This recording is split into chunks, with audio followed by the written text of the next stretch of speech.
రేపు బీసీ సంక్షేమ శాఖ రవాణా శాఖ మంత్రి పొన్నం ప్రభాకర్, ప్రభుత్వ విప్ వేములవాడ శాసనసభ్యులు ఆది శ్రీనివాస్, నాగ్కాప్ చైర్మన్ జిల్లా KDCC bank chairman Konduri Ravinder Rao Vemulawada పట్టణంలో కొత్తగా నిర్మించిన వేములవాడ కేడీసీసీ బ్యాంకు భవనం ప్రారంభం మరియు ప్రాథమిక వ్యవసాయ సహకార సంఘం ఆధ్వర్యంలో వేములవాడలో నిర్మించిన గోదాము ఉదయం 9:30 ప్రారంభోత్సవానికి రానున్నారు. కావున మిత్రులందరూ ఈ కార్యక్రమానికి హాజరై విజయవంతం చేయాలని వేములవాడ ప్యాక్ చైర్మన్ ఏనుగు తిరుపతి రెడ్డి ఒక ప్రకటనలో పేర్కొన్నారు.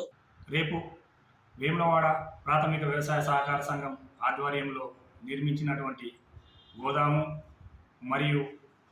కేడీసీసీ బ్యాంక్ నూతన భవనం ప్రారంభోత్సవాలకు విచ్చేస్తున్నటువంటి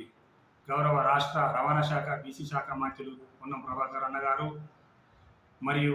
వేములవాడ శాసనసభ్యులు ప్రభుత్వ విప్ ఆది శ్రీరన్న గారు, నాఫ్స్కాప్ చైర్మన్ కొండూరు రవీందర్ అన్న గారు వేములవాడకు ఇచ్చేసి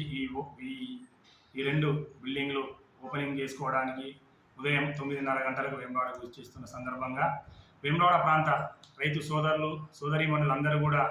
ఇటు కార్యక్రమానికి విచ్చేసి విజయవంతం చేయగలరని మనం